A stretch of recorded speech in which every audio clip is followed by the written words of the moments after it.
Dober dan, lepo pozdravljeni na prvem seminarju o trajnostnem razvoju urejanja prostora. Potem, ko smo v okviru podnebnega programa, podnebnega programa Mreže za prostor izvedli podnebna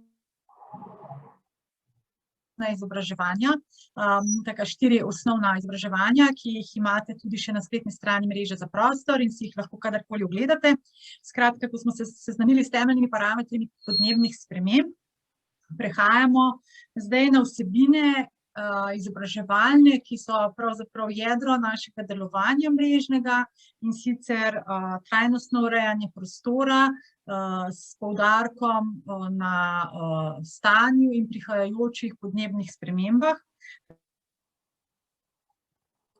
Tako ima današnjo prvo v tej seriji predavanj naslov Trajnostni razvoj urejanja prostora in podnebne spremembe. Kar se tiče tehničnih informacij, bi vam dala samo ta navodila, da vas prosim, da imate kamere izklopljene, prav tako mikrofone, da postavljate vprašanja že tekom dogodka ali komentarje v chat. Na koncu pa bo kolega Marko Peterlin odprl razpravo in bomo vsa ta vprašanja obdelali. To je še kaj. Ja, po izobraževanju dobite udeleženci tudi lahko potrdilo o udeležbi in pa dogodek se snema. Še to bi povedala, da je ta dogodek izveden v okviru podnebnega programa Mreže za prostor, ki ga financirata Ekosklad in Ministrstvo za okolje in prostor. Predavanje oziroma dogodek bo trajalo do 17. ure skupaj z razpravo. Vsebino pa nam bo predstavila dr. Maja Simoneti iz Inštituta za politike prostora in jo kar vabim, da začne s predstavitvijo.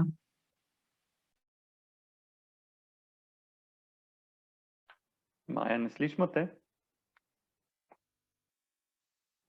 Na mute si? Okej, se opravičujem. Hvala, Senka, za besedo. Lep pozdrav vsem. Žal mi je, da se ne vidimo, no, bi se verjetno lažje in boljše pogovarjali. Začenjam zdaj s to temo umeščanja trajnostnega razvoja in urejanja prostora v kontekst podnebnih sprememb in bom probala danes to narediti tako, da se bomo nekako sprehodili preko tega koncepta trajnostnega urejanja prostora, trajnostnega razvoja, pa pol proti podnebnim spremembam.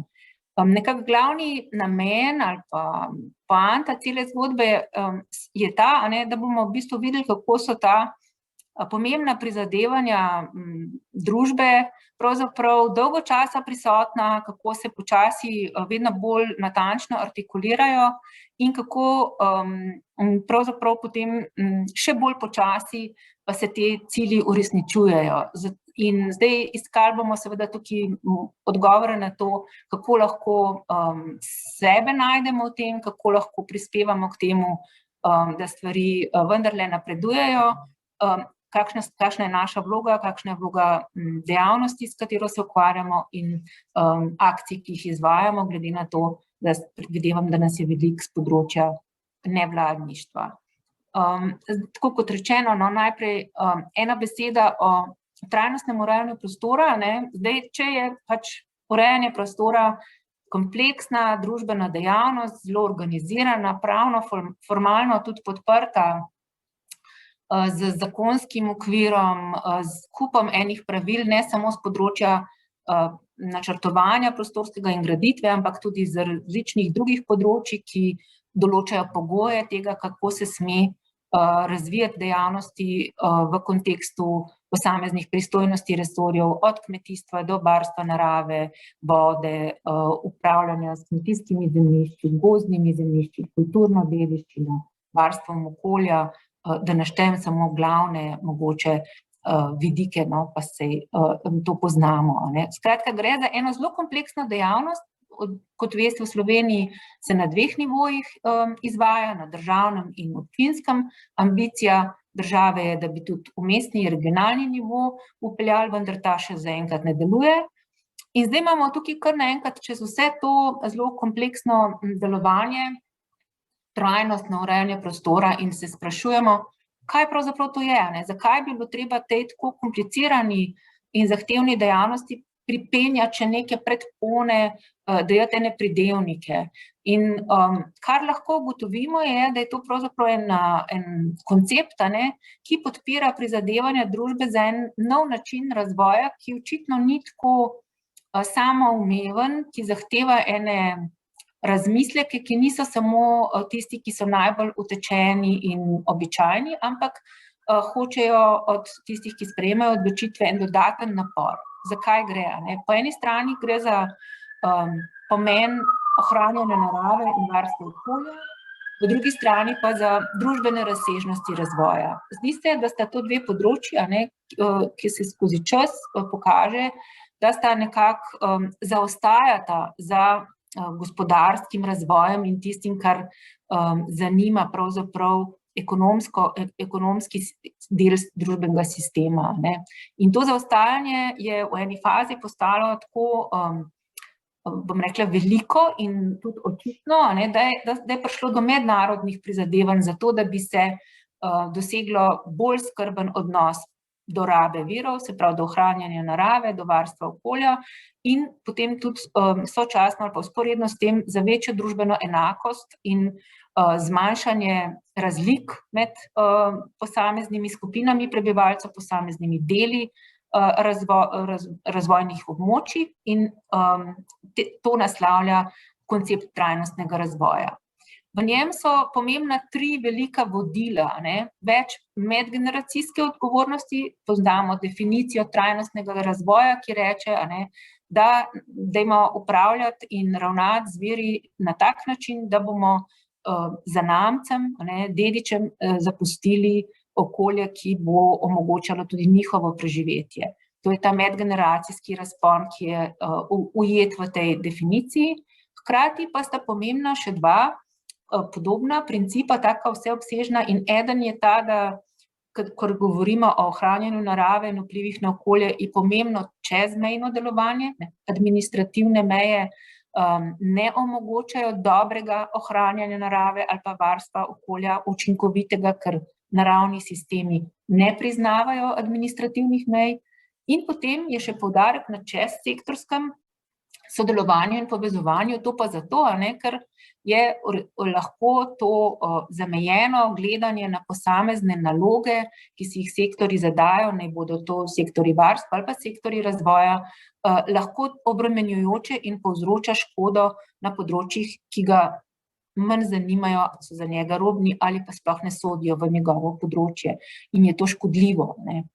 To so 3 veliki principi, ki v trajnostni sistem, ki trajnostni koncept podpirajo in v urejanje prostora prinašajo ene nove poglede. To pomeni, da se kar naenkrat ne ukvarjamo več samo s tem, kaj bomo naredili jutri pa na kratko, ampak če nas medgeneracijska odgovornost zanima, nas seveda zanimajo daljši roki. Učinki našega načrtovanja in rabe prostora čez 10, 20, 50 let. To pomeni, da so v bistvu kar naenkrat iz tega vzdušja in naklonjenosti projektom, hitrim rešitvam, akcijskim pristopom, prehajamo v en čas, ko je v urejanju prostora bolj pomembno strateško prostorsko načrtovanje, tisto, ki sega čez en mandat in ki omogoča vzpostavljanje teh medgeneracijskih odgovornosti in tudi bolj trdne zaveze partnerske v smislu tega, kako deluje to pri kakršnihkoli, naprimer, manjših spremembah. Tak princip ali pa ta novi koncept potem tudi govori o tem, da je treba pravzaprav na en boljši način povezati in organizirati delovanje družbe na različnih področjih in seveda tudi v urejanju prostora še toliko bolj ali pa podobno. In to je ta razlika od klasičnega urejanja prostora, ki je, kot je tako rečeno, že samo po sebi zelo komplicirano in po mnenju številnih prostorskih načrtovalcev pravzaprav že itak je tudi ono ima vgrajene vse te dimenzije. Mnogo prostorskih načrtovalcev meni, da je to pripenjanje koncepta trajnosti v sistemu urejanja prostora pravzaprav na nek način mogoče odveč. Izkaže se, da je pravzaprav to seveda možno tako, ne, če bi rekli, da smo zelo iskreni in predani ciljem izvajanja ciljev prostorskih politik in uresničevanju ciljem prostorskih načrtov, ampak ker vemo, da prostorsko načrtovanje ni nek ultimativno zdravilo in rešitev in ne deluje, ne, in tudi ves čas je v nekem, kot rečeno, ogroženi poziciji, ne, bolj smo naklonjeni projektnim pristopom in hitrim rešitvam, kot pa prostorskim načrtom in dolgoročnim zavezam, je zato ta predpona trajnostno lahko še kar koristna in prevladuje ideja, da jo velja nekako osvojiti in se ji prepustiti in ji dati možnost, ne, da nam pomaga spremeniti tisto, kar je mogoče v sistemu prostorskega načrtovanja manj dobro. Ne. Zdaj, kaj pa je, na primer, manj dobro? Ne? Zdaj, da bi razumeli, naprimer, pač kaj ta nova paradigma prinaša, je fino, se lahko ozremo mogoče na trajnostno mobilnost, tukaj se vsi počutimo kar precej doma, o tem se zelo veliko govori in kar razumemo, zakaj gre, ne? Za spremembo potovalnih navad, za neke nove vidike prometnih politik, ki so zdaj povezani z tako odgovornostjo za okolje, kot z odgovornostjo za človekovo zdravje, kot z nekimi vprašanji, če hočete, energetskih kriz, prestrukturiranja družbene proizvodnje in tako naprej.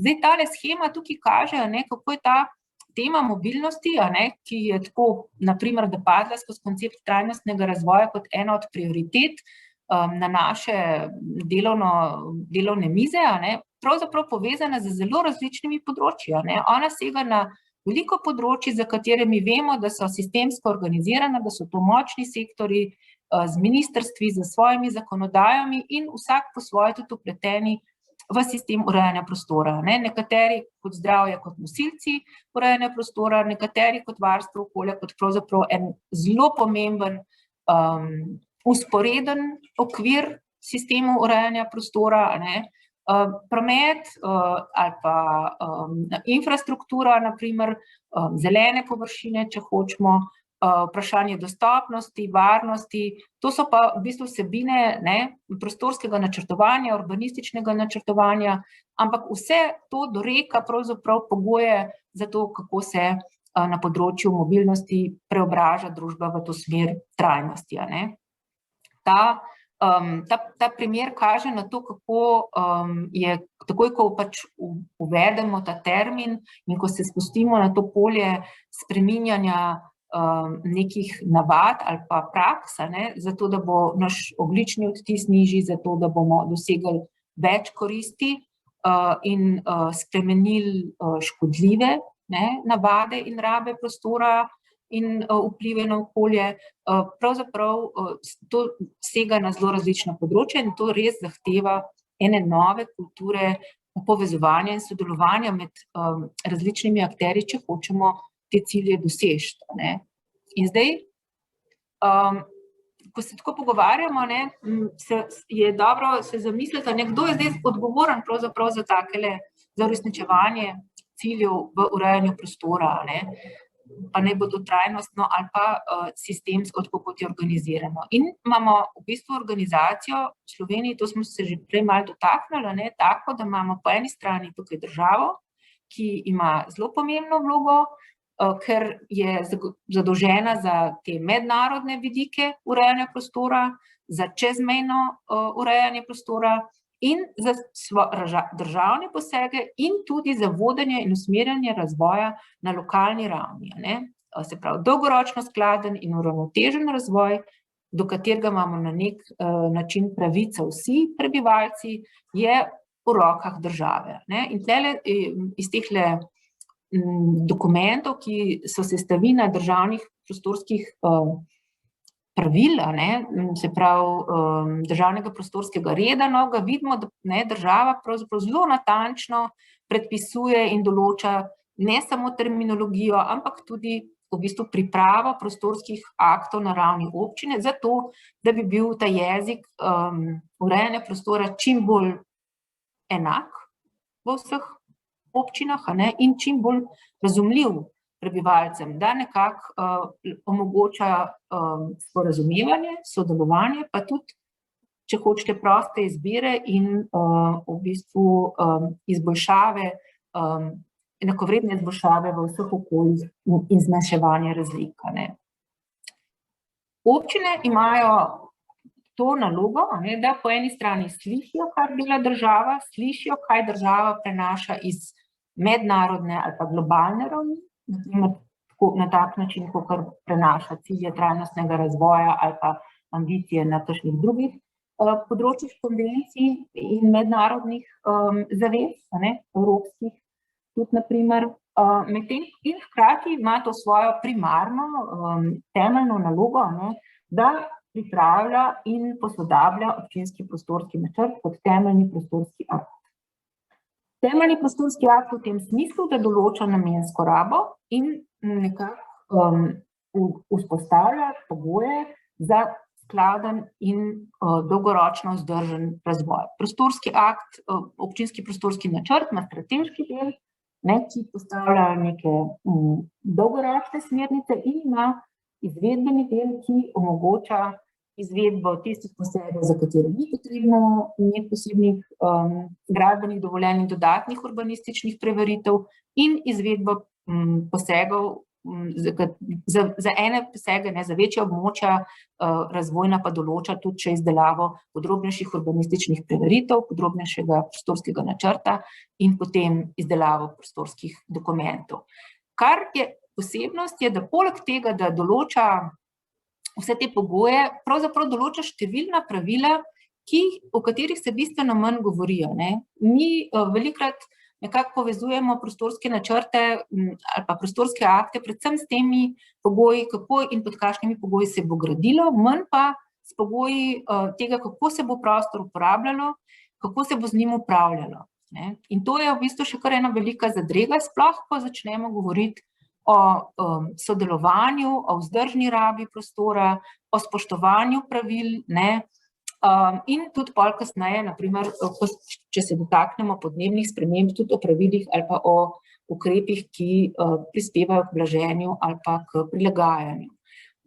En tak primer, da bomo razumeli, kaj se pozabi sporočiti ali pa kaj nekako ne vidimo, je to, da naprimer v občinskem prostorskem načrtu je natančno napisano, kateri objekti stojijo na vodovarstvenih območjih in kakšna so tam pravila rabe prostora, tudi katera območja tja pašejo in kaj se tam sme delati. Eno tako zanimivo spoznanje je, da to seveda noter napisano, to pa ne pomeni, da čisto vsi lastniki, ki so tam, to tudi vejo. Kljub temu, da občinski prostorski načrt javen dokument, ki gre skozi poseben postopek priprave, ki se ga tudi javno razgrne, se o njem razpravlja in se ga tudi javno objavi v uradnem listu ali pa v drugih vrstah javnih glasil, občine imajo to malo različno urejeno in večina ima potem tudi to objavljeno na svojih internetnih straneh. Ljudje nikoli ne dobijo posebnega obvestila, mi smo ta dan sprejeli občinski prostorski načrt in vaše parcele, tele tukaj naštete, sodijo naprimer v vodovarstveno območje in tukaj so taka in taka pravila rabe. To pomeni, da je seveda tukaj ena taka šibkost ali pa praznina in da obstaja neka nevarnost, da če ni nikogar, ki bi na terenu naprimer kmeta opozoril, lahko kmet naredi tudi kaj narobe. Če nekdo kupi zemljišče, ne da bi ga kdo posebej opozoril, ali pa če ga podeduje, ne da bi mu to nekdo uspel povedati, lahko naredi tudi kaj narobe, kar ni nikoli zelo dobro. Predvsem pa ni zelo dobro, kadar se skaže, da lahko naprimer tak lastnik zemljišča marsikaj na svojem zemljišču dela zaradi tega, ker je kmet, hkrati pa mu nihče ne pove, da mogoče nekatere od teh stvari pa niso kar tako dovoljene, ker pa je njegovo območje pa vodovarstveno območje.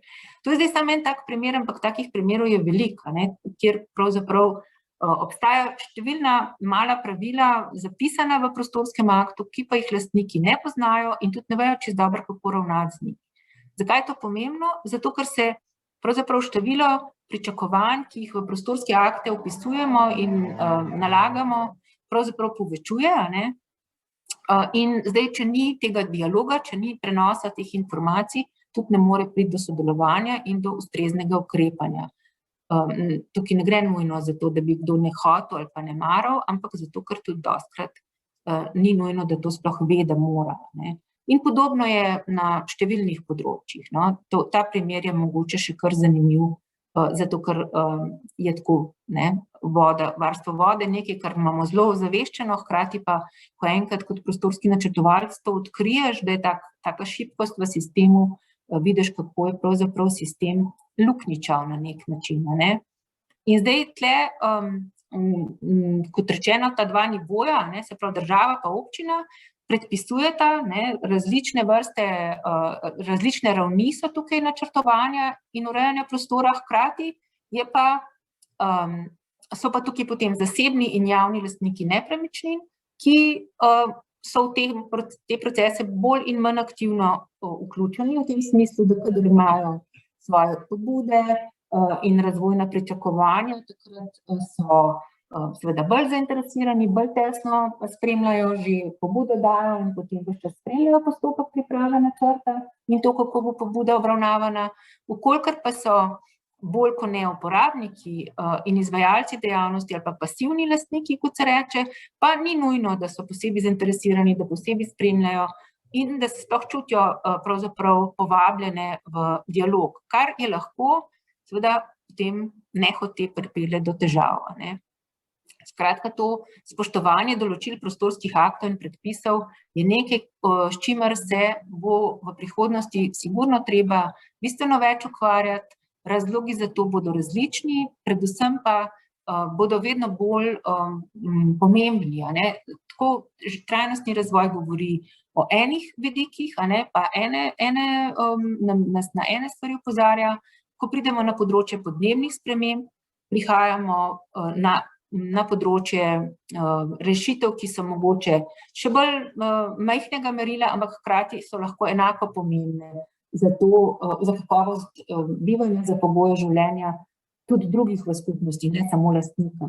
Najpač poudarek je ta, da lastnik ima nepremičnino, zemljišče, objekt, ki vpliva na okolje in na druge ljudi in zato ne more pač z njimi ravnati samo po lastni presoji, ampak mora spoštovati pravila in teh pravil je pravzaprav vedno več, ali pa teh pravil in usmeritev je vedno več in vedno bolj pomembno je, da jih razumemo in da jih spoštujemo in skušamo jim slediti, ne.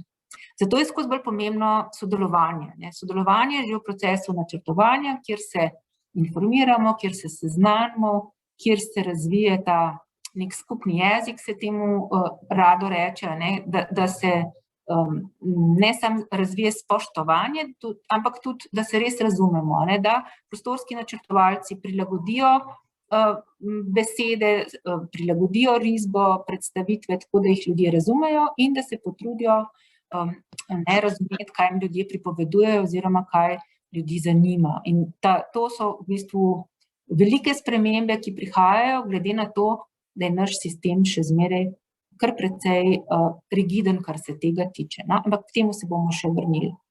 Zdaj, kako se je sploh razvil koncept trajnostnega razvoja, zakaj je sploh do njega prišlo? Če je, kot rečeno, prostorsko načrtovanje samo po sebi organizirano tako, da skrbi za naravo, da skuša organizirati dejavnosti tako, da ne bi prekomerno uničevalo okolja, ne? Če skratka tako ta dejavnost že bila temu namenjena, zakaj potem pravzaprav prišlo do razvoja tega koncepta? Preprosto je...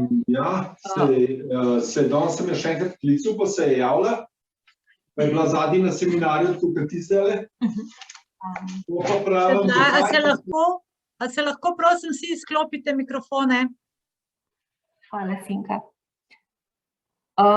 Zdaj, ja, to razvoj koncepta je zanimiv v dveh smislih, a ne. Po eni strani je zanimivo pogledati, kdaj se to zgodi in zakaj se zgodi, zakaj se sploh ta misel razvije. Zakaj je pomembno, kdaj ni treba si zapomniti letnice nič, ampak res zaradi tega, kar sem na začetku rekla, ker nam pokaže, kako zelo dolgo časa je potrebno za to, da ko enkrat že dozorijo ena spoznanja, se potem začnejo nekako prelivati v prakso, ukrepi ali pa ravnanja, ki skušajo ena stanja spremeniti.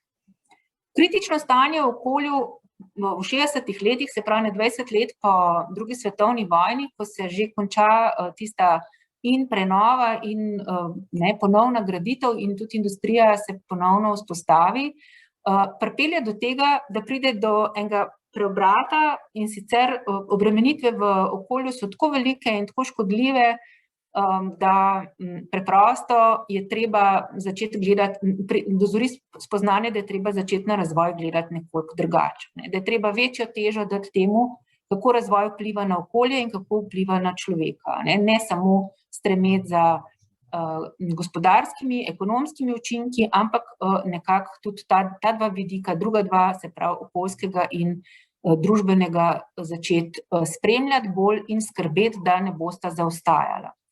Zdaj, to se zgodi, tudi to je dobro iz današnje perspektive vedeti, zato ker uspe v nekem obdobju tam nekje v 60-ih letih strokovnjakom, znanstvenikom na en dosti razumljiv način skomunicirati te kritične momente. Tukaj je znana pač ta knjiga Rachel Carson Nema pomlad, ali pa so potem Meje rasti, sicer 10 let kasneje, pa vendar obe te knjige in še številni drugi nastopi med njima zanimajo zelo širok spekter ljudi.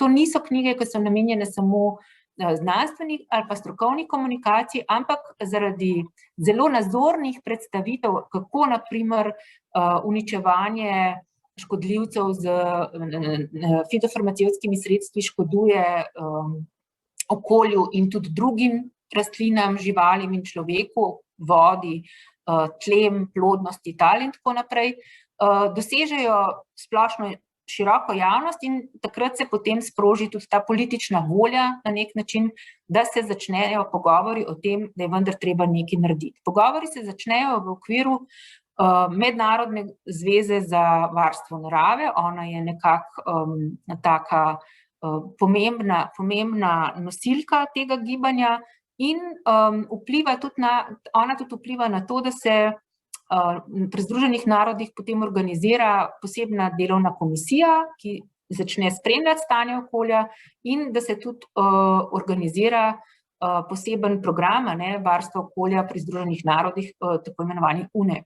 In ta komisija, ki dela to oceno stanja, je znamenita Brundtlandina komisija, ki potem napiše to poročilo Naša skupna prihodnost, v katerem tudi postavi to definicijo trajnostnega razvoja, ki smo se jo že prej dotaknili.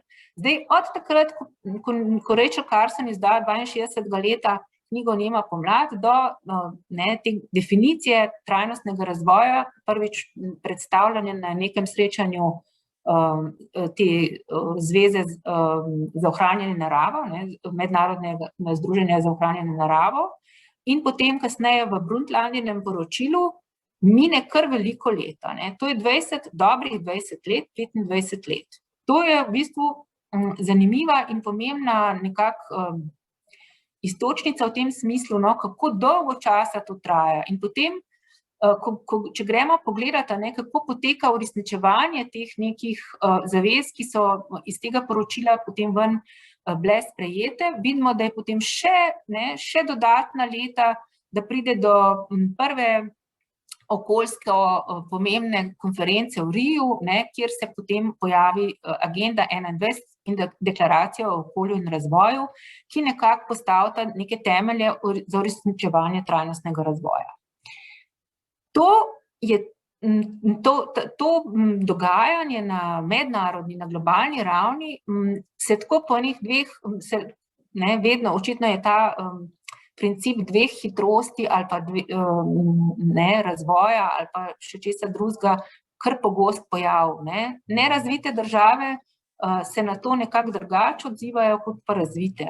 Predvsem razvite države, bi rekli, rahlo oklevajo pri tem, da bi spremenile svoje škodljive prakse.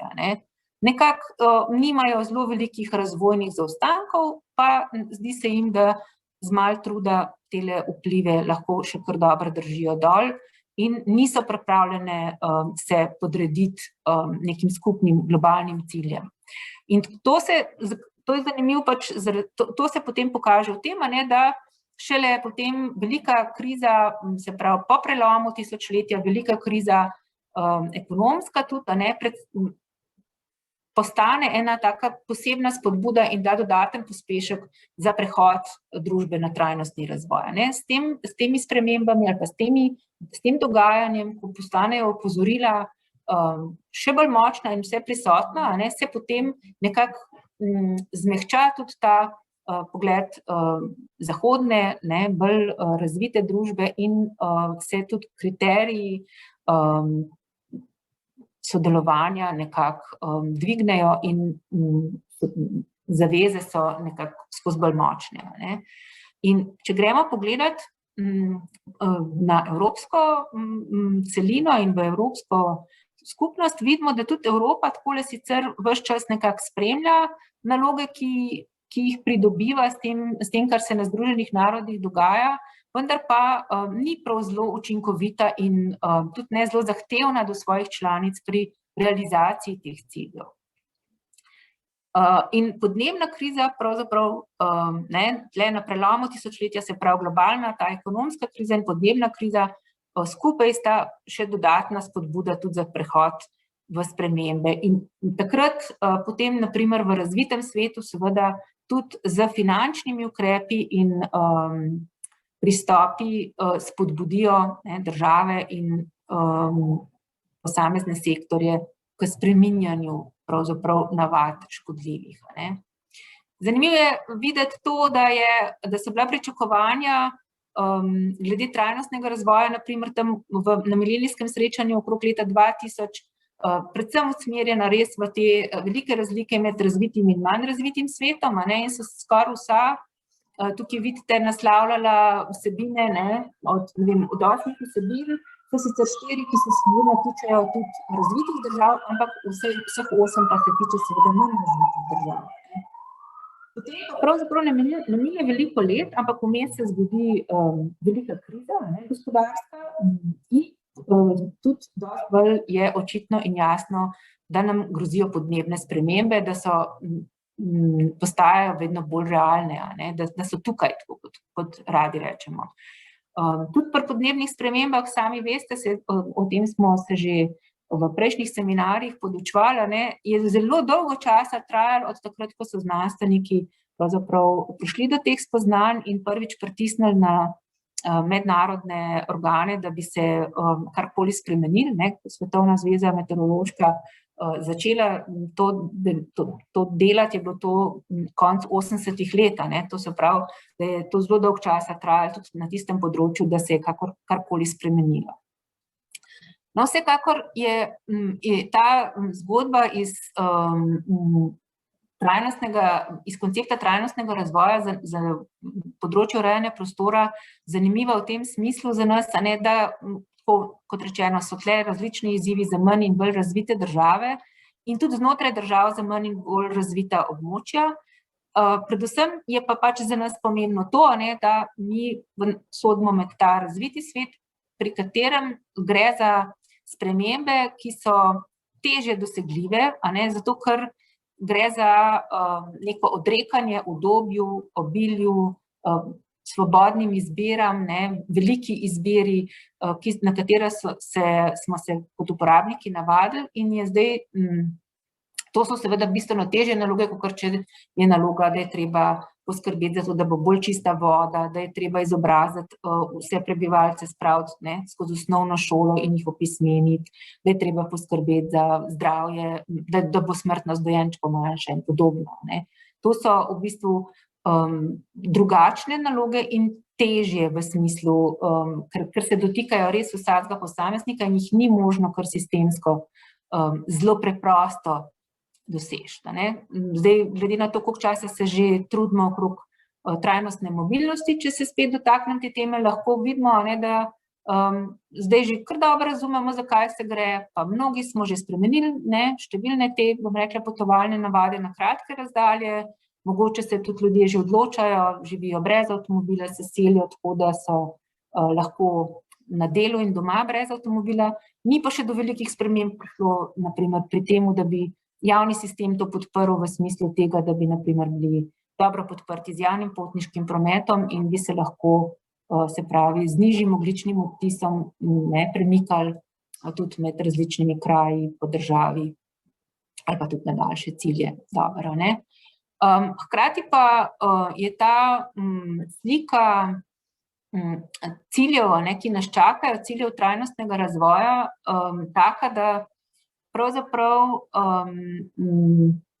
kaže na to, da pravzaprav so skoraj vsi cilji povezani tudi z urejanjem prostora. Tako da tukaj se mi zdi zanimivo razumeti, da tukaj gre za 17 ciljev, če sta mogoče zadnja dva, pravičnost in ta partnerstva horizontalna ali pa nekako nista tako fizična, so pa vsi ostali povezani praktično z okoljem in s tem, kako načrtujemo rabo prostora in kako tudi to potem izvajamo.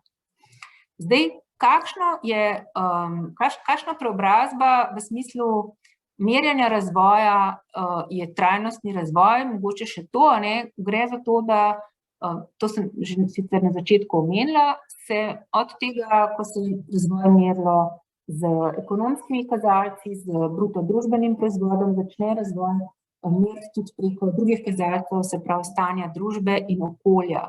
In pojavi se v bistvu tudi merjenje človekovega napredka, to je pač indeks človekovega razvoja in pa tudi indeks trajnostnega razvoja. In zdaj, če gremo pogledati, kako se politika trajnostnega razvoja uresničuje, lahko ugotovimo, da imamo poročila na evropski ravni, na mednarodni, mislim tudi na globalni ravni in tudi Slovenski statistični urad spremlja oziroma tukaj je tale zadnje poročilo je kar OECD-jevo v smislu uresničevanja ciljev trajnostnega razvoja v Sloveniji. Slovenija, tukaj jo vidite na zemljevidu držav članic Evropske skupnosti oziroma tega našega dela Evrope, in nima zelo slabe slike, nima pa tudi prav dobre. Tale niansa med Slovenijo in med Avstrijo obstaja, če greste gledati v poročilo, boste videli, da te dve barvi nista enaki. Zaostajamo za Avstrijo, Avstrija, Švica, pa gor države severa prednjačijo v tem smislu razvoja, doseganja ciljev. Mi pa v nekaterih ciljih smo mogoče napredni, v mnogih pa niti ne. Kot rečeno, Evropa kot skupnost in posamezne evropske države nekako obotavljivo spreminjajo navade in nekako niso zelo zavzete za uresničevanje ciljev trajnostnega razvoja, ravno zaradi tega, ker gre za neke spremembe tudi ne samo v poudarkih, kaj je pomembno, kaj želimo, ampak tudi to seveda za sabo potegne spremembe v tem v moči ali pa v odločanju, ker zdaj kar naenkrat so pomembne za odločanje tudi druge vsebine, ki niso več samo kjer pač ni več samo gospodarski razvoj. To zdaj mogoče se trenutno pri nas vidi, ko se pogovarjamo o zdaj novem programu tega zelenega okrevanja, kjer vidimo, da je Slovenija tudi naprimer še zmeraj relativno konzervativno in tradicionalno načrtuje to, kaj je razvoj, medtem ko če bi sledila nekim tem principom trajnostnega razvoja in potrebam tega, da bi se začela prilagajati na podnebne spremembe, bi gotovo morala poudarke dati drugam. Ne vemo sicer še, kaj bo v končnem programu, ampak kot kaže za enkrat, če bi šel naš program skozi neko oceno sprejemljivosti z vidika trajnosti, bi sigurno ne bil zelo uspešen. Zdaj, kakšna je pa vloga mesta? Trajnostni razvoj še nekaj prinese, ali pa ta čas, ki poudari ta pomen nekih novih pogledov na razvoj in da nove poudarke razvoju v prostoru. Namreč poudari tudi pomen mest. Kar naenkrat se več govori o mestih kot o posebno problematičnih vozliščih, tam, kjer se zgoščuje največ problemov v prostoru, o mestih, kjer pravzaprav živi vedno več ljudi, se pravi, da se tudi jih dotika to stanje vedno večje populacije in kjer pač tako pravzaprav sovpadajo, ta prizadevanja za urbani in trajnostni razvoj najbolj sovpadajo. Zato so mesta deležna posebne pozornosti. V Evropi nekako se poroča, da živi že več kot 2/3 ljudi v mestih in sicer večina v naseljih, ki veljajo za manjša, se pravi, da imajo manj kot 50 tisoč prebivalcev.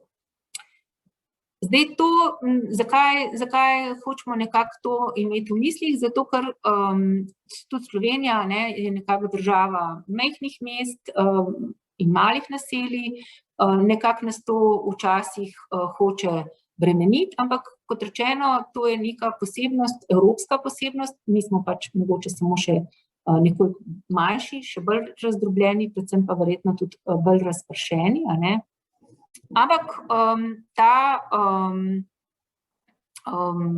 bom rekla, vprašanje položaja mest je zdaj vedno bolj pomembno in tudi kot vemo, se je nenazadnje v zadnjem času ta dialog med mesti in med državo, pa tudi med komisijo evropsko, naprimer, kar začel spreminjati. In to je že posledica tega, da dobivajo mesta to vlogo nove gonilne sile razvoja, kot rečejo radi. Zdaj, v tem kontekstu je treba nekako povedati ali pa dobro vedeti, da te mednarodni razvojni dokumenti, naprimer Agenda 2030, ki postavlja te cilje razvoja, tudi pravijo, da je zelo pomembno načrtovanje in upravljanje mest, sprav načrtovanje in upravljanje, tudi ta drugi vidik, ki mora postati celostno, trajnostno, vključujoče. Vključujoče si predstavljamo od posameznika do sistemov, do sektorjev, bolj in manj artikuliranih nosilcev interesov v prostoru, celostno v smislu tega, da se vedno gleda na različne funkcije, da se sektorje upošteva in da se teritorialno celovito gleda, da se medpodročno celovito gleda in trajnostno v tem smislu skrbi za vse 3 stebre razvoja, se pravi za to, kakšne posledice bo ali pa kaj bomo dosegli za blagostanje družbe, kakšno bojo vplivi na okolje in naravo in kako bomo dosegali ekonomske oziroma gospodarske koristi.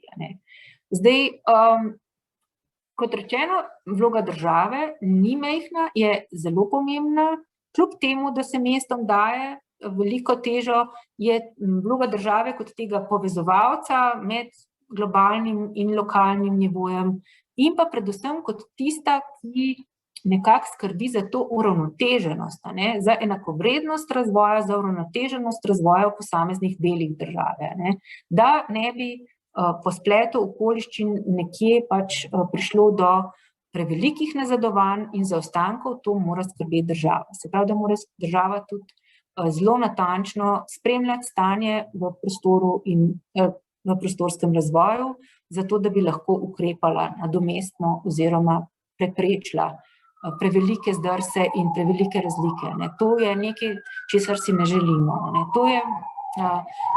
S tem je povezano tudi seveda veliko prizadevanje evropske politike na področju urbane politike, kjer je prav to teritorialno, se pravi povezovanje in v bistvu usklajevanje razlik, eden od ciljev. Se pravi, teritorialno povezovanje je zelo pomemben element. Tako kot ni fino živeti z sosedom, ki je na čist drugi ravni v tem smislu, naprimer, da bi bil celo lahko brez komunalnega priključka, da ne bi spoštoval nobenih pravil, ne, parkiral na našem, imel preglasno glasbo, odmetaval smeti na parcelo, ne, neke, naprimer, škodljive snovi, se pravi, vsako sosedstvo, ki povzroča neke neželene ali sploh pa škodljive posledice, ni dobro, ne, in zato je seveda skrb za to, da so tvoji sosedje približno enako razviti, da imate približno enake standarde varstva okolja, odnosa do prostora, do varstva dediščine, do rabe prostora, en tak skupni interes, ne? In zato je seveda to čezmejno ali pa teritorialno povezovanje in usklajevanje izjemnega pomena. In kot rečeno, tudi ta Evropska urbana agenda, ne, ki po eni strani zelo poudarja urbano razsežnost razvoja, po drugi strani pa tudi je že sprožila, tudi mi poznamo, ne, mehanizem za to, da se je urbano okolje posebej podprlo pri načrtovanju celostnih teritorialnih naložb v smislu tega utrjevanja celovitih strategij trajnostnega urbanega razvoja, se pravi strateškega pristopa k bolj trajnostnem razvojnem načrtovanju. Zdaj, mogoče je tukaj zanimivo povedati, ne, da je ta prisluh ali kakorkoli v tem smislu tega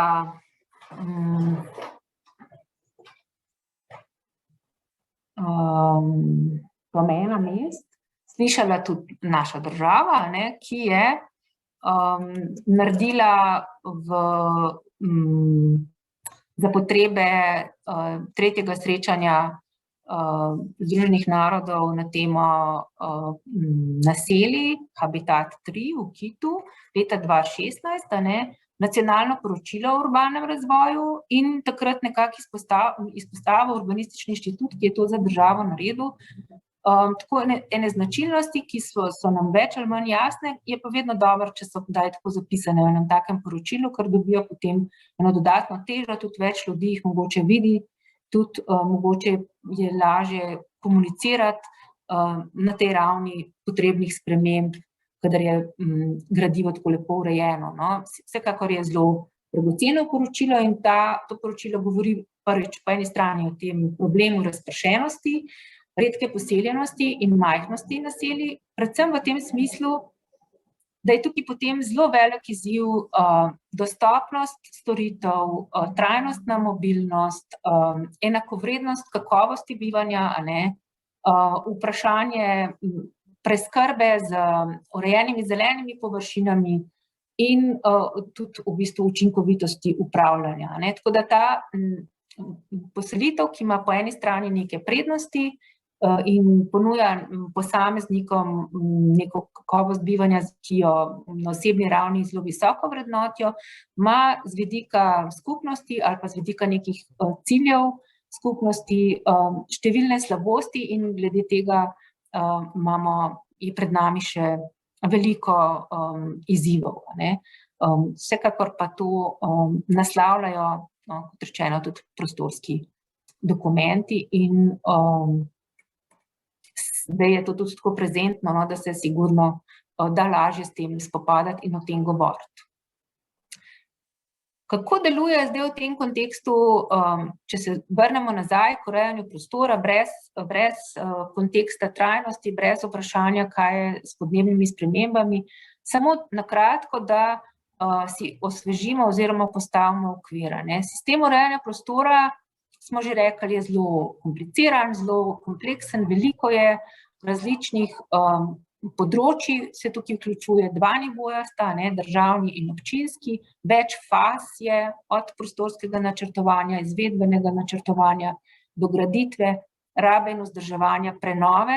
V teh fazah so udeleženi zelo različni udeleženci.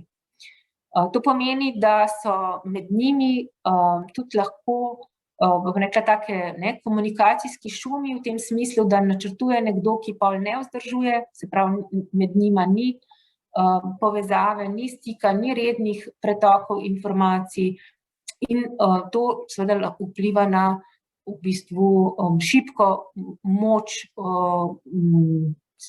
prostorskega načrtovanja, na primer v praksi.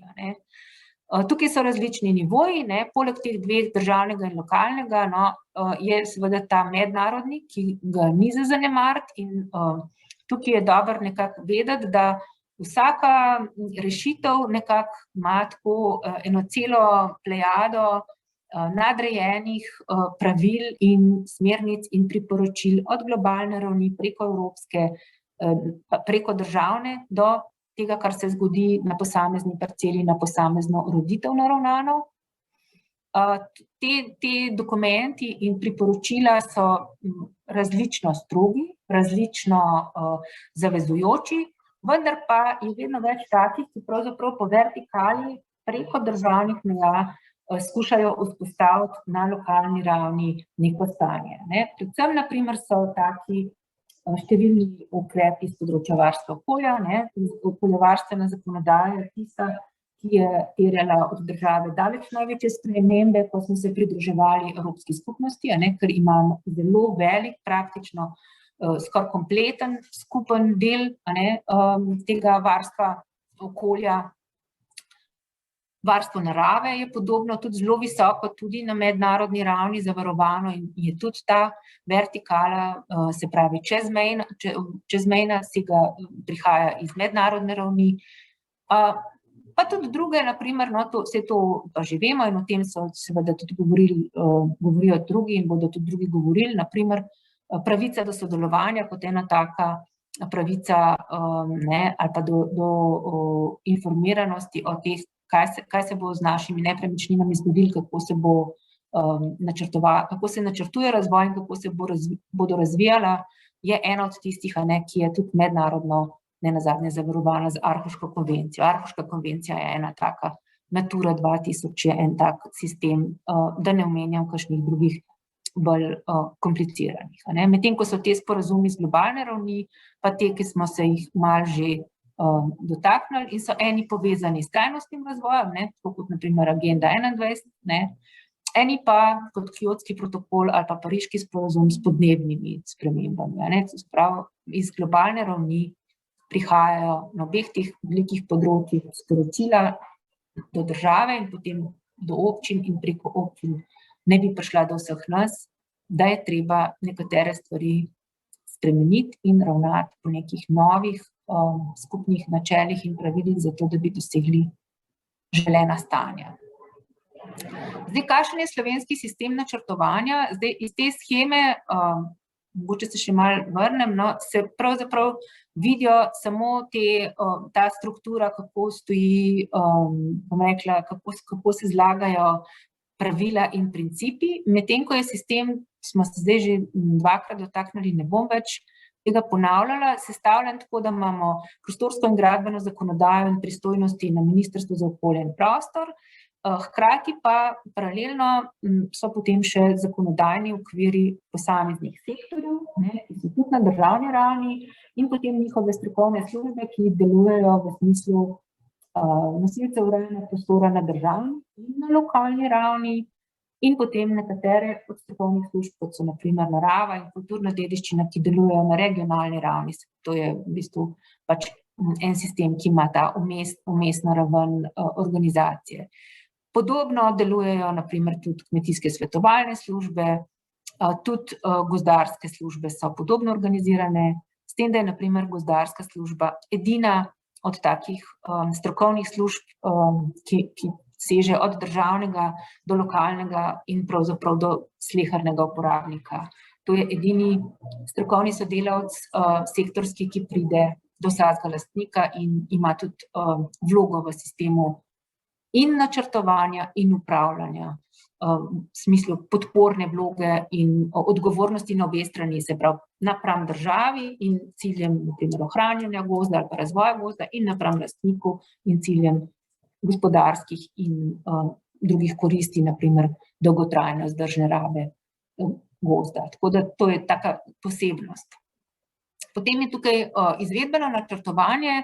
Ena taka posebnost izvedbenega načrtovanja je ta, da pravzaprav veliko posegov v prostor izvajamo brez nekih posebnih načrtov. Kar precej stvari, ki se dotikajo komunalne infrastrukture in cest in uličnega prostora, se izvaja preko različnih vzdrževalnih del.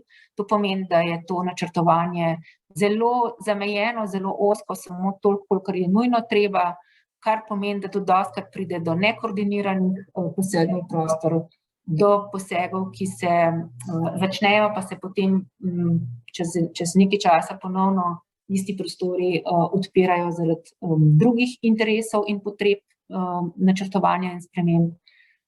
Občinsko prostorsko načrtovanje, mogoče sem to pozabila povedati, velja za izjemno komplicirano in dolgotrajno in ima eno tako v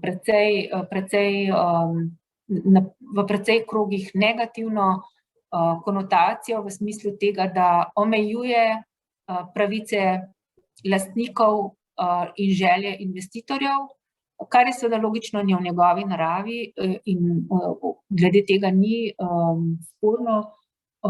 Problemi nastopajo, kadar pride do očitnih razlikovanj, se pravi, da nekaterim investitorjem uspejo dogovori, da lahko posegajo v prostor na način, ki drugim v podobnih okoliščinah ni omogočen.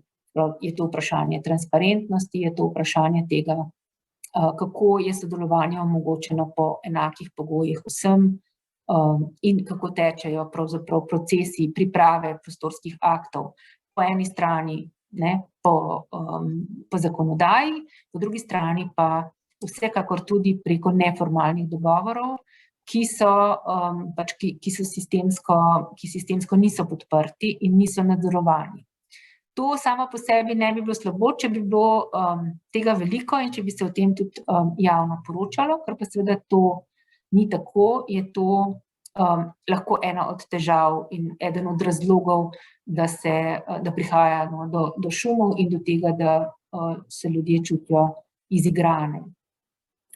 Drugače, ena slabost, bom rekla, sistema gotovo tudi ta, da ta neformalni način sodelovanja in vključevanja in posvetovanja z javnostjo ni zares zelo razvit.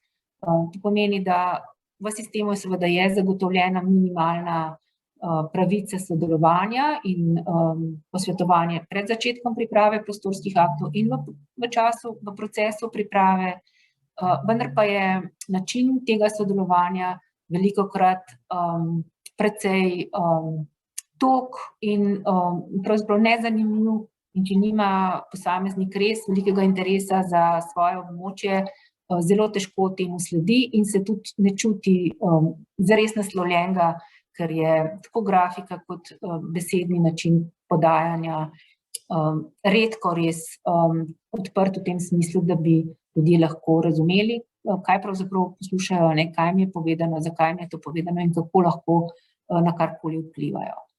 Zdaj, kar je še ena posebnost sistema načrtovanja je ta, da varstvo okolja ni integrirano v prostorsko načrtovanje, ampak teče paralelno, proces varstva okolja teče paralelno, se navezuje na posamezne faze načrtovanja, imamo vse vrste presojanja vplivov na okolje, od strateških do izvedbenih načinov, vendar pa te dva procesa nista na ta način prepletena, kot je v nekem tem optimalnem konceptu mišljeno, da bi lahko seveda presojanje vplivov na okolje vplivalo na izboljšavo rešitev res tako produktivno, v tem smislu, da se čim prej ugotovi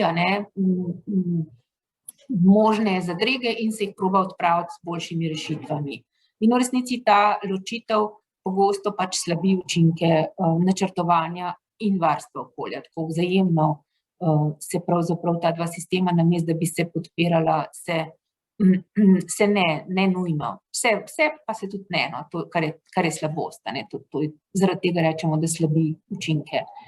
In podobno je velja tudi za to, kako sta povezana načrtovanje in graditev potem naprej z upravljanjem, to, kar sem že prej rekla, da je pravzaprav ta vez pogosto slaba, ni nastavljena od začetka načrtovalskega procesa in to potem šibi prakso upravljanja. V tem smislu, da se po eni strani doleti upravljalca lahko zelo visoki stroški upravljanja, poleg tega ga doletijo dela, na katera ni pripravljen in jih ne zna obvladati in lahko pride do tudi nenazadnje poškodb ali pa slabših rešitev, ki so potem na nek način slabše delujejo, kot so bile zamišljene.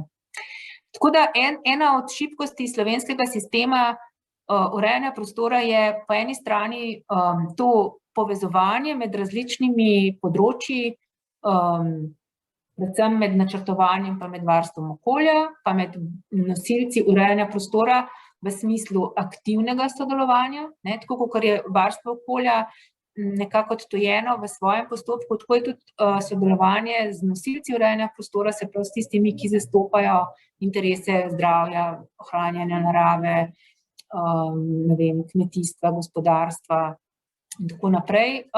In načrtovalci precej formalno urejeno, ni pa nekih načinov, kjer bi prišlo do delovnih srečanj in skupnega dela pravzaprav in iskanja skupnih rešitev. Zato se tudi zna velikokrat zgoditi, da se rešitve pravzaprav reševanje problemov ustavi, da pride do zadreg in potem tudi je težko presekati in v bistvu se odločati o tem, kako in kaj, ko so enkrat stvari zapisane, kaj se da in kaj se ne da, je vedno teže, kot če se o tem lahko delovno razpravlja in tudi potem išče rešitve, ki so mogoče bolj skladne in sprejemljive za vse. Druga slabost pa je vprašanje vključevanja javnosti, ne v tem zelo elementarnem smislu, ampak v zelo tem dalekosežnem in celostnem smislu tega, da če ljudje niso zares vključeni v procese načrtovanja, potem tudi ne morejo dobro sodelovati pri upravljanju, se pravi, ne morejo niti s svojimi nepremičninami upravljati na način, ki bi bil v duhu pričakovan, niti ne morejo prispevati k temu, da bi bili učinki upravljanja na drugih nepremičninah ali pa drugje v prostoru pozitivni. Tako da ne gledamo samo na to, kako je zdaj tukaj s pravico posameznika ali pa skupin prebivalcev, lastnikov, da se vključijo, ampak tudi na to, kakšne posledice ima to, ker ta proces ni res dober na to, kaj se pa dogaja v drugih fazah.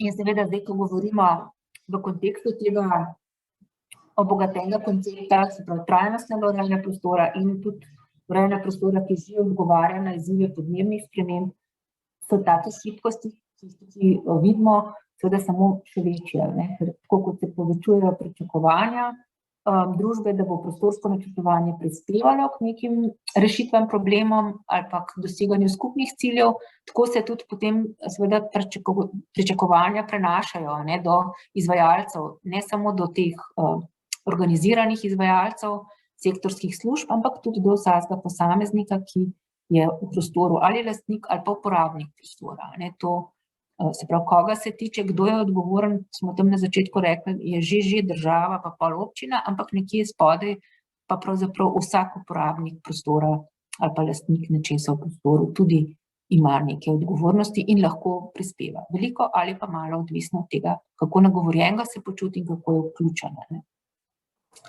Tle je zdaj en tak primer tega, ta primer krajine je en primer tega, da se pogleda podobno kot prej pri prometu, oziroma trajnostni mobilnosti, koliko je pravzaprav enih področij, ki se srečajo na eni taki prostorski prvini, krajina je tudi en tak kompleksen prostorski sistem, in tukaj se pravzaprav srečujejo področja, ki so tako organizirana v svoja ministrstva, svoje resorje, imajo svojo zakonodajo, svoje strokovne službe in pravzaprav vsak tudi svoje verjetno razvojne strategije. To je zdaj tako ena taka, en pristop, vsi pač strateško tudi razmišljajo in imajo mednarodne zaveze in imajo državne razvojne dokumente in tudi lokalne razvojne dokumente, na primer kmetijstvo, prehrana, seže globoko na lokalni nivo, tudi turizem, ne. Hkrati pa v resnici med njimi ni prisluha in ni možnosti za sodelovanje. In ta primer, ki ga tukaj sam na kratko pokažem, je primer enega poskusa, kako izvedeti, a je res ta razdeljenost tako velika in kako ona hromi pravzaprav delovanje. In v enem takem majhnem projektu smo imeli priložnost sodelovati z 50 predstavniki zelo različnih strokovnih služb in resorjev z 4 področji: kmetijstvo, kultura, okolje in prostor in pa turizem. In ti udeleženci so bili na 4 delavnicah v 4 različnih krajinskih okoljih, ki so pač postavili en tak okvir, zato da smo se potem pogovarjali, kako delujejo, kako se srečujejo in kaj pravzaprav tukaj se jim dogaja. In zelo zanimivo je, da so skupaj z predstavniki ministrstev tudi, ne samo, se pravi, samo ti ljudje, ki so hodili na delavnice, ampak tudi kolegi, ki so prišli z ministrstva zraven, povedali pravzaprav stvari, ki se jih lahko zelo veselo in, bom rekla, z enim pozitivnim duhom opiše v katerikoli takle mednaroden dokument, ki govori o trajnostnem razvoju in o trajnostnem urejanju prostora, Zelo hitro so si bili edini, da je treba spremeniti to organizacijsko strukturo, kako se sektorske politike prenašajo v prakso, in kako prihaja pa do učinka to pri izvajanju dejavnosti. Da nekaj je treba narediti, da je treba to medsektorsko sodelovanje zagotoviti na vseh ravneh, se pravi na državni, na lokalni in potem tudi na sami parceli, če hočete, zato ali pa pri enem lastniku posamezniku. Da morajo skupaj priti vsi 4 sektorji, zato da bi lahko potem kmet bil tak napreden, imel en program, kako bo delal primarno rabo izvajal v tem smislu kmetijsko dejavnosti, ki bo sprejemljiva z vidika okolja, ki se bo dopolnjevala z nekimi produkti, kakršnimi koli že tudi, če hočete, turizmom, kako bo razvil svojo hišo, kako jo bo zgradil, kako jo bo razširil, kako jo bo prenovil v duhu neke lokalne arhitekture ali pa nekih sodobnih konceptov razvoja lokalne arhitekture in kljub vsemu nekako prilagojeno širšemu okolju, tako da bo neka skladna podoba in okvir, ki bo koristil njemu in tudi ostalim v naselju ali pa v razširjeni krajini. In v bistvu je to taka majhna poučna zgodba o tem, da se da relativno hitro priti do sprememb, če se le odpre polje in možnosti za sodelovanje. To je nekaj, kar se da iz tega primera, ki izgleda tako oddaleč, zelo neobvladljiv in, kot rečeno, zelo razdeljen med sektorje, med ravni, med strokovne službe, ki se običajno pogovarjajo med sabo z nekimi papirji, podajo smernice za razvoj, podajo mnenje k nekim dokumentom, ne pridejo pa v živo skupaj, kjer bi se lahko pravzaprav najprej pojasnili, kaj nekdo misli z nečim in potem prišli do nekih skupnih spoznanj. Tako da to je bilo eno tako res zanimivo, moram reči, zanimiva izkušnja in se ponavlja tudi v majhnih merilih. Če hočete, lahko to zelo hitro razvijamo tudi na primeru upravljanja z drevesi v mestnem okolju ali pa še kakšne druge vsebine, na primer urbane prenove, ki je pač spet bolj kompleksna tema, ali pa tudi samo načrtovanja kolesarske ali pa peš infrastrukture v naših naseljih. Vedno znova so zgodbe podobne, samo udeleženci so različni. Če dobijo priložnost, da sedijo skupaj in da se pogovarjajo, se lahko zmenijo bistveno več, bistveno boljš in so vsi tudi bistveno bolj zadovoljni. Kar so zelo dobra izhodišča za to, da tudi uveljavimo kakšne novosti, ki morda jim sami po sebi na hitro nismo tako naklonjeni, lahko pa v takih procesih spoznamo, da prinašajo koristi, zaradi katerih smo se pripravljeni, na primer, podrediti takim pričakovanjem in tudi mi ukrepati v dobro teh dosežkov. No in zdaj, v tem smislu je tukaj pač zdaj ta del malo se dotakne temu vprašanja vključevanja akterjev v urejanje prostora, kjer pač se mi zdi pomembno, da razumemo, da trenutno sistem tako deluje, ne, da računamo na ljudi, govorimo, da v konceptu trajnostnega razvoja je pomembno, ne, ravnanje vsakega posameznika, da tudi, bom rekla, pri podnebnih spremembah že so pomembne državne in lokalne politike, ampak tudi posamezniki lahko, ne, za skrbno rabo ali pa upravljanje svojih nepremičnin prispevamo k boljši odpornosti naših naselij ali pa pokvarimo, ne, sliko. Skratka, računamo na ljudi, hkrati pa jih nismo zares pripravljeni vključiti ne v prostorsko načrtovanje, kaj šele v pripravo in oblikovanje sektorskih pravil ali pa takih strategij, kot so strategija podnebnih sprememb ali pa strategija trajnostnega razvoja, ne. Brez tega, da so zraven, ko se postavljajo okviri, so težko ljudje ali pa smo težko ljudje tudi potem aktivni udeleženci pri izvajanju nekih rešitev. In to je zelo pomembno in v urejanju prostora to kar dobro razumemo, ker je tega res, ta praksa je pač res taka pri nas, da tudi poteče. In to je ena slabost, ki se mi zdi, da se jo zdaj počasi že tako dobro zavedamo, da lahko to vprašanje ali pa izzive podnebnih sprememb in cilje trajnostnega razvoja vzamemo kakor eno dobro izhodišče, odskočno desko za to, da nekaj spremenimo v polju sodelovanja na tem področju in dosežemo mogoče bolj učinkovite spremembe. Zdaj v tem smislu sem že nekako se dotaknila tega, da najbolj pomembno je to, da pride do nekih stikov med različnimi akterji, kjer se razvijajo skupni jezik in kjer se preprosto tudi spoznamo v tem smislu, da si lahko zaupamo, da razumemo, da se potrjujejo neke stvari, ki jih je nekdo rekel, ker se dobimo večkrat kot enkrat in kjer se pač pol tudi slišimo.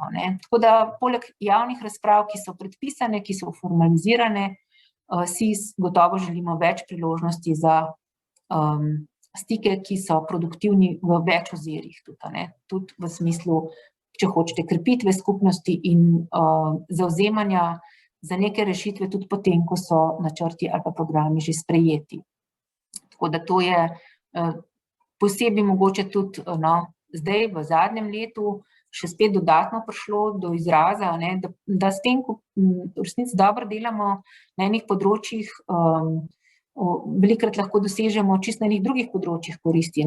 Skratka, če smo povezani pri tem, ko načrtujemo prostorski razvoj in se pogovarjamo o tem, kako se bomo prilagajali na podnebne spremembe, smo pravzaprav pripravljeni tudi na kakšne druge spremembe in izzive nepričakovane, kot je na primer lahko epidemija, ki nas je postavila v eno novo odnose na lokalni ravni in gotovo pokazala, da so ene skupnosti bistveno bolj med sabo povezane in dobro delujejo, nekatere druge pa rahlo slabše. In kakšne priložnosti za druženje v manj stresnih okoliščinah lahko prinesle koristi. Zdaj, tukaj zato, da razumemo, zakaj se je treba s tem malo več ukvarjati, je samo našteto, v kakšnih vse vlogah pravzaprav ljudje v urejanju prostora nastopajo.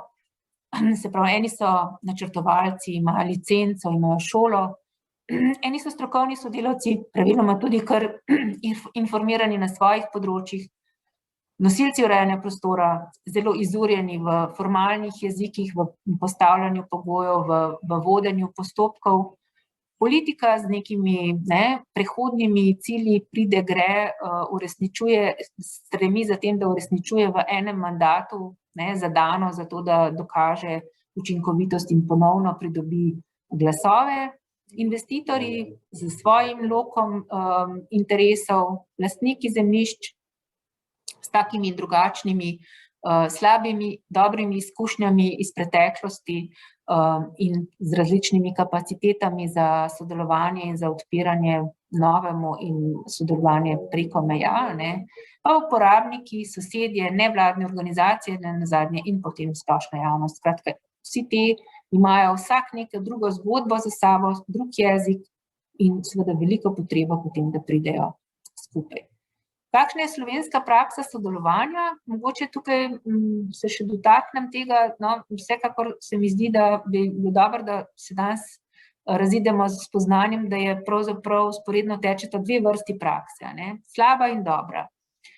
In to na obeh ravneh. So slabi primeri formalnega vodenja postopka, kjer se ljudje čutijo izigrane in ne pride do dobrega stika, in so dobri primeri formalnega vodenja postopkov, priprave prostorskih aktov, posebej kakšnih državnih, znajo biti izjemno organizirane in temeljito podprte, tudi s komunikacijskimi in sodelovalnimi možnostmi za vse udeležence, z nekimi inovativnimi organizacijskimi oblikami tega, kako se timi interdisciplinarni srečujejo z akterji na terenu. In potem temu primerno so tudi, bom rekla, relativno dobre rešitve in hitro tečejo postopki in procesi. In hkrati tudi na primeru, se pravi, neformalnih poskusov razširjanja tega polja, dodatnega vključevanja ali pa posvetovanja so primeri, ki so odlični, kjer se tudi zelo dobre rešitve v praksi zgodijo, in so primeri, ki se nekje na sredini ustavijo iz takih in drugačnih razlogov, se zataknejo, ker so mogoče malo ali slabo pripravljeni, slabo domišljeni, ali pa se nekdo od udeleženih vmes premisli. Vsekakor imamo neko tako paralelno prakso in veliko možnosti še za izboljšanje teh standardov. Ti standardi predpisane ravni sodelovanja bi lahko rekli, da niso res na zavidljivi ravni, zato ker na noben način ni nikjer nekih spodbud, da bi šli preko meja samo, nujnega sodelovanja in da bi v bistvu tudi izboljšali to komunikacijske sposobnosti v tem smislu, kakšne risbe in načrte kažemo, kaj ljudem povemo in kako jim to povemo, kako jim damo sploh vedeti, da nas zanima, kaj povejo. Tukaj so še velike priložnosti in tukaj bi bilo verjetno tudi v tem smislu od gor dol, se pravi strani države, možno kaj prispevati za to, da bi spodbudili lokalni nivo, da se bolj odpre in da se ta posvetovanja vendarle razvijajo. Potem je pa tukaj, seveda, polje teh kratkih stikov, ki so tudi spet tako, taki in drugačni razlogi za njih in jih ni malo. Eden od razlogov so, kot rečeno, je ta neka, bom rekla, nepripravljenost na to, da bi se sploh zares posvetovali, neiskrenost mogoče tudi v teh nekih vabilih. Eno je to, da se prepozno začne komunicirati, da se ljudi najprej izključi, potem pa se ljudje odzovejo s tem značilnim ne tukaj, ki je pač za pričakovati, če ne sledimo nekim tem osnovnim principom pravočasnega informiranja in posvetovanja. En pomemben razlog je pa gotovo ta, da tudi politika pravzaprav celoten ta korpus vključevanja javnosti, sodelovanja z javnostjo ali pa tudi še posebej z organizirano javnostjo, kot so nevladne organizacije, razume kot nekaj, kar pravzaprav je tratanje časa, je ovira v procesu priprave načrtov in ni ravno zaželeno širjenje in ne podpira tega. To je seveda ena taka kratkovidna politika, ki pa zaenkrat še kar deluje in še ni mogoče biti videti zares konca, kljub temu, da, kot rečeno, ne samo, da nas več prostorskega načrtovanja k boljši podpori države pri urbanističnem načrtovanju, pri izražanju skrbi za to, kako uravnotežen in kakovosten je razvoj naših naselij z mednarodne ravni. Vse to prihaja do nas, pa kljub temu naša politika tega nekako noče slišati in noče tega prenesti, tega dela, teh sporočil noče prenesti v prakso, niti z nekimi priporočili ali pa z nekimi dobrimi praksami. To pač je eno od dejstev, s katerimi se je dobro seznaniti in v bistvu s katerimi smo soočeni, ampak mislim, da, kot rečeno, ta del dobre prakse se jim tudi že na nek način upira in kar je dobro, je to, da to dobro prakso ne vodijo samo nevladne organizacije ali pa civilna družba, ampak se tudi sproža v nekaterih organiziranih sistemih, se pravi na lokalnih nivojih občinskih, kar je dober znak, da vendarle počasi prodira to sporočilo, da je treba na sodelovanju delati več in da to prinaša koristi. Zdaj, mogoče je tukaj zdaj sam, ne vem, še ta detajl, da je pač ta veščina sodelovanja tako nekako pomembna v teh prizadevanjih za trajnostni razvoj, da je tudi v tem globalnem pozivu, ko pride do tega, da se pozove k trajnostnemu razvoju Združeni narodi v teh prizadevanjih, zato da se tudi znanje za trajnostni razvoj začne bolj sistematično širiti, delajo na tem, da se tudi veščine sodelovanja razvijajo. Skratka, to je nekaj, kar je vključeno v te sistemske izobraževalne pristope in tudi v Sloveniji smo pravzaprav na to temo, ker je bilo Ministrstvo za okolje in prostor vključeno en projekt v tem okviru desetletja izobraževanja za trajnostni razvoj, nekaj korakov v to smer naredili. In to je sigurno dal tudi kakšne dobre rezultate in je dobra podlaga za to, da se na tem dela naprej. Zdaj, zaključila bi pravzaprav s tem zadnjim področjem, se pravi s podnebnimi spremembami, kjer je tako, samo mogoče dobro povedati, tako kot sem že mogoče na začetku rekla, da tudi podnebne spremembe predvsem po eni strani, ko prihajajo skozi bolj do izraza, ko se jih skozi bolj zavedamo, ko jih skozi bolj slišimo, nagovarjajo družbo k temu, da začne, da se poveže, da skupaj razmisli o tem, kako se bo spopadla z njimi v tem smislu in blaženja, predvsem pa prilagajanja. Evropska ali pa svetovna ta meteorološka združenje pravi tako, cilj je, da se skušamo čim bolj prilagoditi, čim več prispevati k blaženju, ampak hkrati pa naj pripravimo drzne strategije za to, da se bomo pripravili na večje obremenitve, kot si jih želimo. Po eni strani delamo na tem, da bomo znižali prispevek, prispevamo k blaženju, ampak predvsem pa tudi hkrati delamo na tem, da nam morda ne bo uspelo. Se pravi, da bomo morda deležni negativnih učinkov, ki si jih ne želimo in pripravimo, tako se mi zdi dober termin, drzne strategije.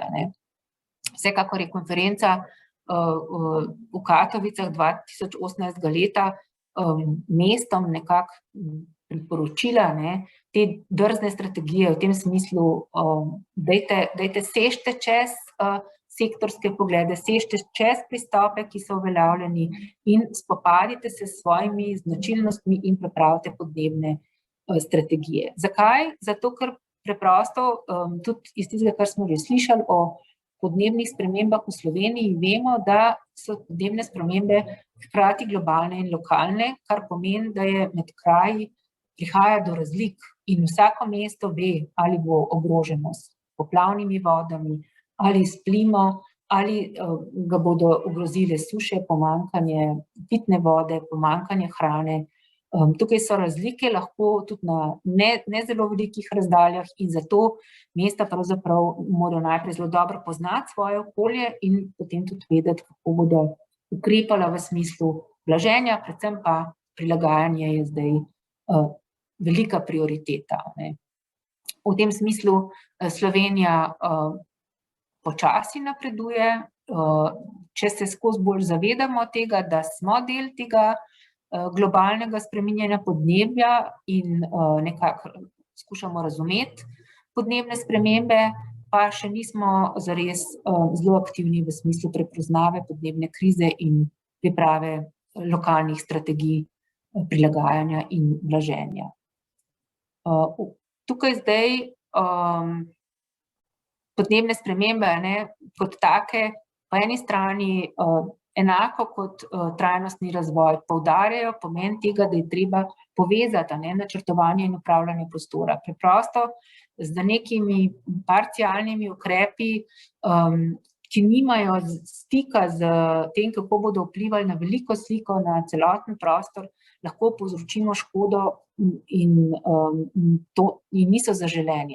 Treba je ves čas imeti nekako veliko sliko, gledati strateško z vrha in potem so lahko tudi majhni ukrepi zelo učinkoviti, ampak v bistvu oba dela, se pravi strateški in ta izvedbeni mali na terenu, morata nekako biti med sabo povezana. Zato je sodelovanje izjemnega pomena in je ključna veščina tega spopadanja in zato imajo tudi mesta posebne strokovnjake, ki so prav strokovnjaki za podnebje, tako različna imena imajo, ker so pač malo različno organizirane te stvari, ampak v glavnem so specialisti za usklajevanje, prilagajanja in blaženja.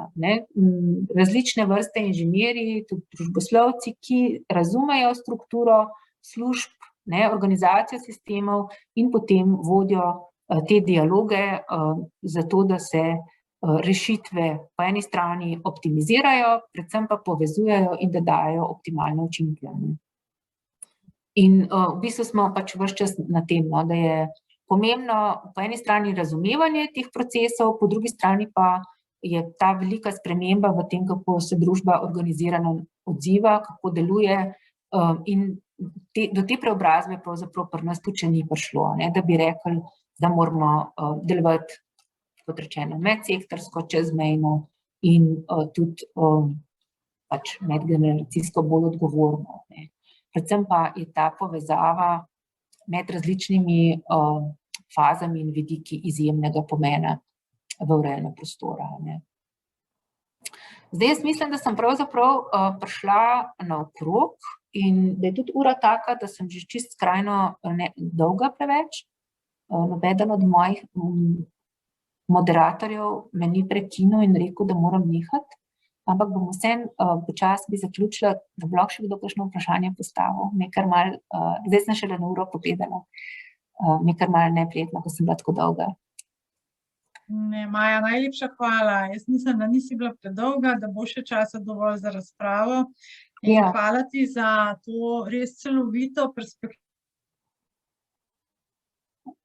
in kot si rekla, gre za veliko sliko kontekste, ki si jih osvetlila in nas spomnila, ker nam radi uhajajo iz našega vidnega polja, je pa zelo nujno, da se sidrajo in da imajo stalno mesto v naši zavesti, tako da te velike slike ne izgubljamo.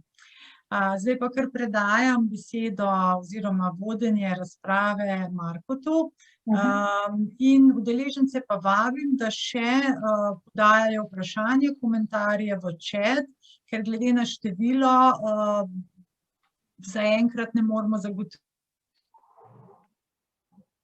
da se javljamo in Nekaj te slabo slišimo, Senka. A vi tudi slabo Senko slišite? Ja, slabo. Evo zdaj. Rajš, da se malo... Aha, si. Izgubljam se, slab internet je danes, ne vem, kaj je razlog, ampak v bistvu sem samo to povedala, pač pohvalila tvojo predstavitev in da vabim vse udeležence, da dajo vprašanja še v chat, ker v živo zaradi števila ne moramo nastopati. Marko, tu pa predajam vodenje diskusije. Hvala, Senka. Ja, nekaj vprašanj je prišlo že vmes med samim predavanjem, tako da ni pa veliko, tako da jaz vseeno še pozivam pač udeležence, da še kaj vprašajo. Saj mislim, da se bo razvila debata, ker so taka, bi rekel, praktična vprašanja. Na eno sem vmes že tudi jaz odgovoril prek chata, namreč, a so te sheme kje dosegljive in sem seveda dal povezavo na spletno stran Berila za trajnostno urejanje prostora, ki mogoče ga še enkrat opozorimo, da si ga pač lahko prosto snamete iz naše spletne strani v obliki PDF. Tako da in tam je tudi seveda kar nekaj še dodatnih informacij in shem, na katerih pravzaprav bomo tudi še gradili kasneje v naslednjih predavanjih.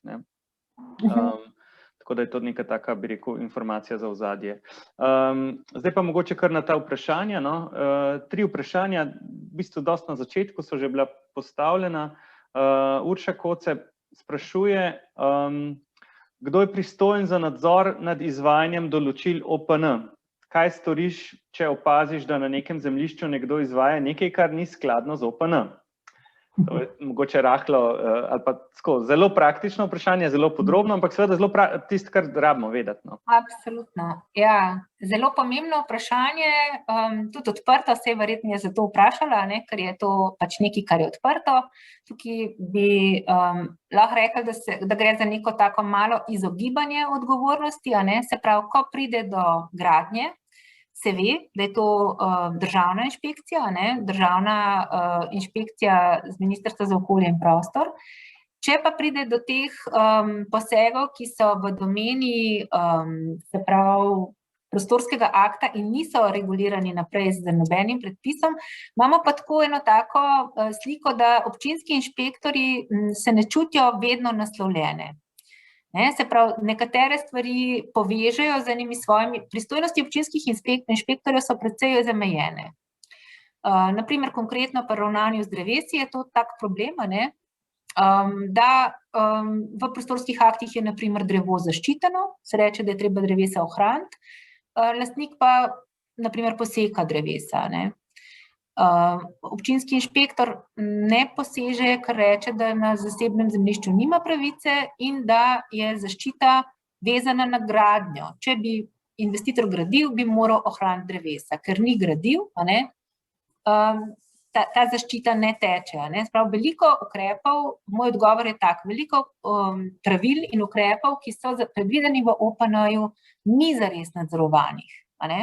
To je ena od teh težav upravljanja oziroma slabe povezave med upravljanjem in načrtovanjem in tudi deloma je povezana s tem, da zdaj občine pravijo, da bi rabile dodatno neko pravno podlago za to, da bi lahko prevzele to. Je pa povezan tudi s tem, da občine zaenkrat ne želijo prevelikih odgovornosti v smislu tega nadzora, ker je to kar veliko dela in velika odgovornost in tudi nekateri pravijo, da je to težko izvajati na terenu občine. Jaz ne znam tukaj povedati, pravil je pa res ogromno in niso pokrita. Zdaj, če pride do posega na vodovarstveno območje, se ve, tam je potem služba za varstvo vode, pa je ministrstvo spet za okolje in prostor, direktorat za vode, ampak veliko posegov je povezanih pravzaprav s prostorom, s prostorskimi ureditvami. Ne vem točno, kaj jo zanima, ampak tako si večkrat tako ne znam odgovoriti. Veliko je nepokritega. Ok. Zdaj, medtem so še vprašanja prihajajo, super. Malo za tem, oziroma malo dve povezani vprašanji sta. Urša Jurman sprašuje, ali lahko prebivalci in seveda drugi dajemo pobude za spremembe tudi OPPN, se pravi podrobni prostorski načrt. In kakšen je postopek? Jaz mislim, da je tam možno v postopku javne razprave dati pobude, da bi na obstoječ OPPN dali pobudo za spremembo. Mislim, da ne, ker pač OPPN je že podlaga za graditev in pravzaprav, ko je enkrat sprejet OPPN, se ne bi spreminjal. Če pa je v postopku sprememba, včasih pride do spremembe OPPN-ja, spremembe in dopolnitve rečejo, takrat pa pravzaprav mora biti to javno razgrnjeno in mora biti javna razprava in takrat je možno tudi, lahko kdorkoli da. To se ne tiče samo investitorja ali pa in nosilcev. Kdorkoli lahko takrat prispeva pobude za spremembe, dopolnitve.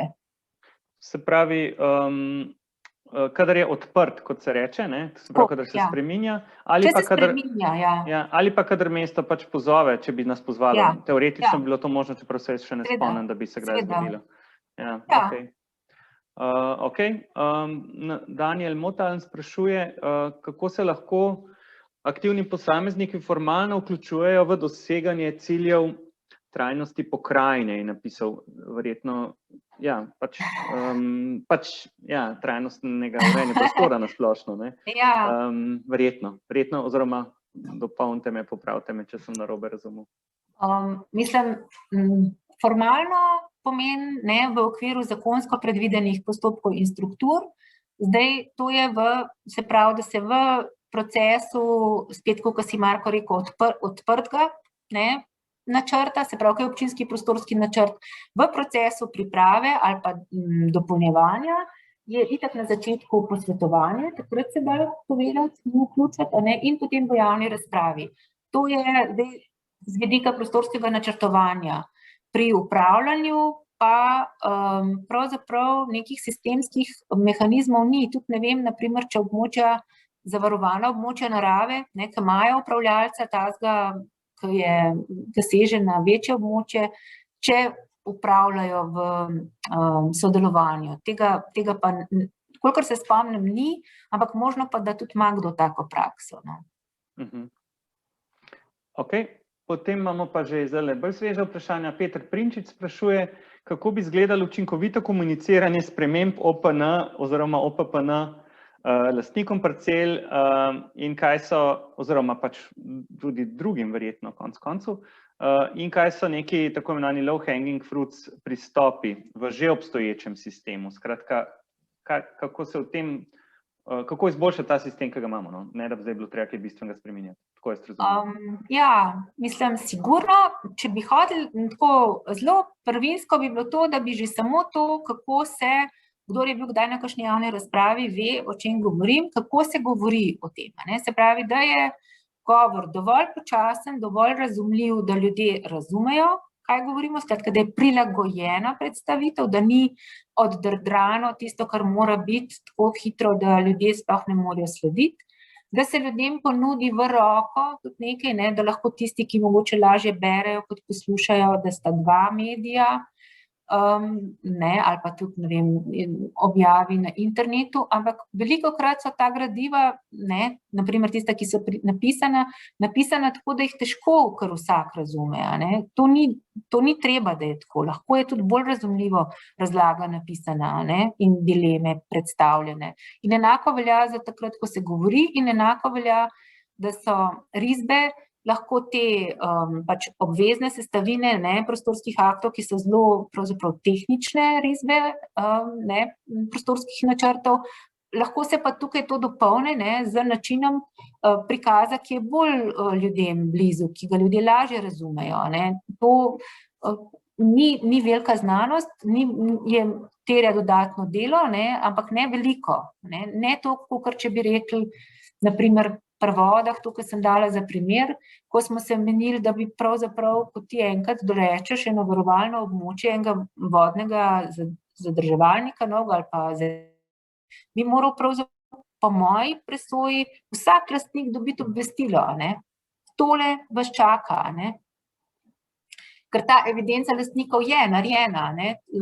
Tisti, ki načrtujejo, so ves čas soočeni z geodetsko podlago, ki je uparjena z lastniki. Tako da to je pa pač pol že nadgradnja, ne, bolj tak pristop, ampak ta bi bil tam, kadar gre za zavarovano območje in včasih gre za nova zajetja, ne, to pomeni, da moraš pač čisto z novimi ljudmi začeti komunicirati, ker oni včeraj še niso bili v varovanem območju. To bi bil pa pol ta nadgradnja, ki bi bila tudi po mojem potrebna in je škoda, da se ne dela. Seveda se pa lahko tudi ta korak preskoči, pa se v glasilih občinskih pove, ne. Poglejte si, kje so varovana območja. Če so vaše zemljišča v varovanih območjih, je Marko Peterlin ta na tem naslovu, ki vam lahko pojasni, ne. Ali pa tlele objavljamo pravila za tiste, ki ste v tejle coni, poiščite se, ne. Ampak ljudje tudi takih obvestil ne dobijo. To bi bilo tako preprosto. Ja, verjetno bistvena razlika je med nekim pasivnim obveščanjem, da ti obesiš nekje, ali pa da pač aktivno pristopaš k temu, da če želiš, da nekdo neko informacijo, da nekdo nekoga pride in seveda takrat moraš uporabiti vsa razpoložljiva sredstva za to. To bi povedal bistveno, ne. Ti si zdaj prinašalca nekih novih informacij, želiš, da to nekdo sliši, ne. Pol se hitro najde pota, ne. Stanka Dešnik je med tem dala en primer, en link v chat, no, ravno kar neke informacije, ki je pravzaprav ne dober ali slab primer, malo je pasiven, ampak sigurno pa ni najslabši, no. Ja. Gremo naprej z vprašanji. Ina Šukler-Javec sprašuje, kako v praksi povečati interes odločevalcev administracij za vključevanje deležnikov? Jaz mislim, da tukaj druge poti, kakor da pride do tega nekega sovpadanja, potrebe potem, ko oni imajo potrebo, da bi se nekaj zgodilo, pa želijo skomunicirati zaradi takih in drugačnih razlogov, vedno mi pride pač na misel ta primer, kako so na primer v Gradcu reagirali na poplave takrat poleti 2008, ko so iz velike stiske, ki jo je pač uprava sklenila čutiti, da je tako zalilo mesto, sklenili, da zdaj pa konc in morajo začeti na drug način. In takrat so pravzaprav poiskali, motiv je bil zelo visok. Uprava mesta si je želela pritegniti ljudi, slišati kako in se z njimi zmeniti kako. In zato je pa to steklo. Zdaj, kako vplivati, kadar ni interesa sploh nobenega, mimo tega, da se razlaga koristi sodelovanja, predvsem te koristi, kaj lahko tisti, ki smo zvedeli za nekaj, ki razumemo, nekaj prispevamo, kako lahko razbremenimo ali pa preprečimo tudi kakšno stvar, negativno, nimam dobrih idej. Mogoče je en lep primer, čisto, če moj odgovor, če smem dopolniti, participativni proračun, recimo. Ja.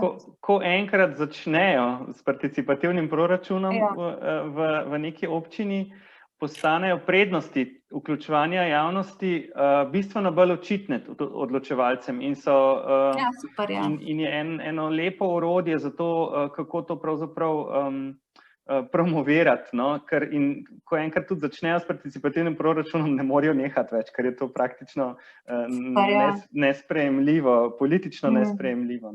Tako da mogoče to je eno tako orodje. Fajn.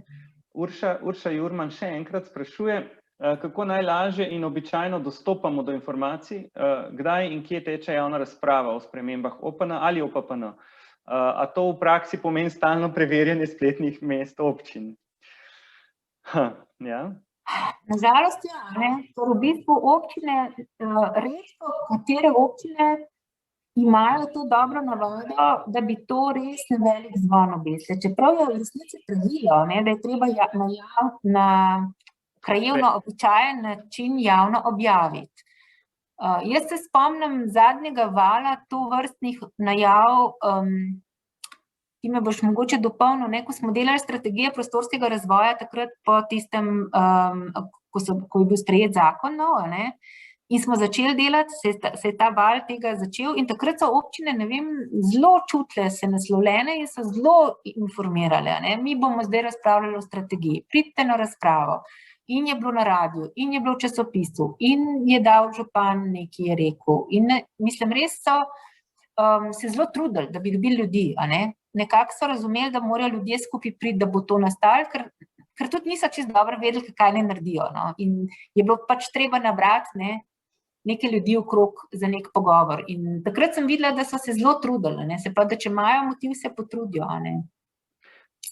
Jaz mislim, da so prakse občin tukaj tudi precej različne, da so nekatere bolj proaktivne v tem, recimo jaz se celo Ljubljane spomnim, da se je tukaj ta praksa pravzaprav spreminjala, da v enem obdobju smo v glasilu občinskem redno prejemali te informacije o odprtih razgrnitvah, zdaj zadnje čase tega ni več na ta način, ampak pač mislim, da imajo občine tudi zelo različne prakse, ampak najbolj zanesljivo je točno to redno preverjanje.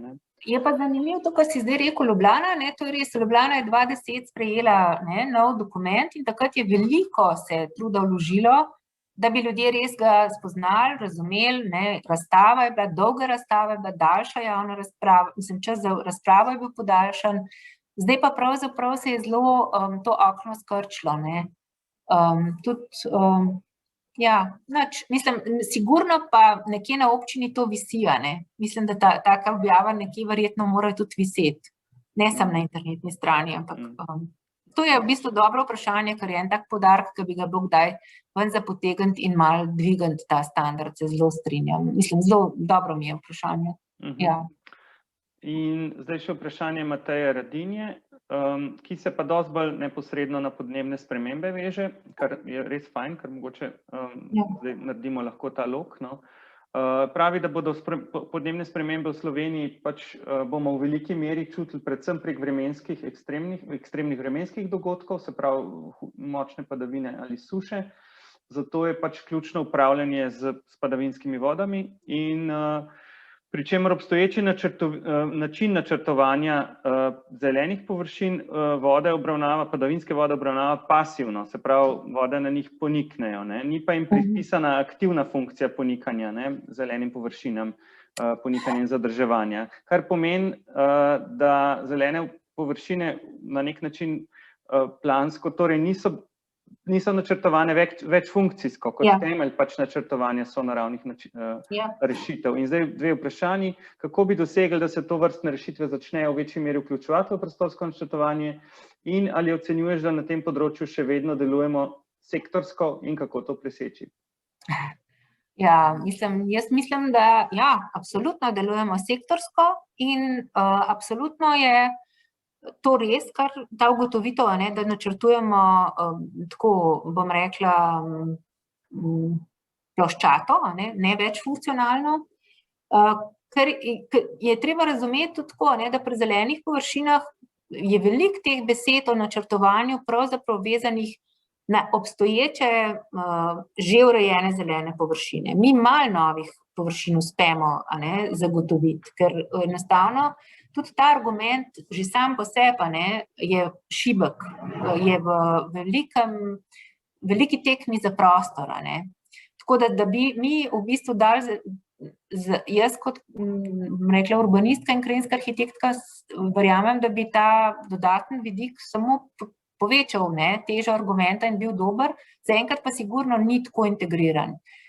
Je precej posebej se z vodo ravna, kar ni dobro. Voda je tukaj sigurno bi morala biti integrirana v načrtovanje zelenih in drugih javnih površin. Ker to tudi na drugih javnih površinah je treba posebej vodi, da neko posebno težo njo dodatno obravnavati, ker tako kot je zdaj obravnavana, sigurno ni res dobro. Ok. Zdaj smo pa malo se izčrpali z vprašanji, to je to bilo. Ja, zdaj pa že tudi ura. Ura je tako da zdaj, če smo zaključili z vprašanji, še minutka, če ne se bi jaz kar zahvalil vsem, ki ste sodelovali aktivno z vprašanji in če bi kdo hotel se še oglasiti, kaj tudi lahko, če ne pa seveda Maji za predavanje. Evo, zdaj tudi že zahvale dežujejo v chat, tako da hvala Maja, hvala vsem in nadaljujemo čez kakšen mesec verjetno. Ja, čez kakšen mesec ideja je nekako, da bi probali še 3, če se bo dal pred poletjem, 2 pa sigurno. Ok. Tako da hvala in se vidimo. Ja. Srečno sem, hvala lepa za prisluh. Srečno. Adijo. Adijo.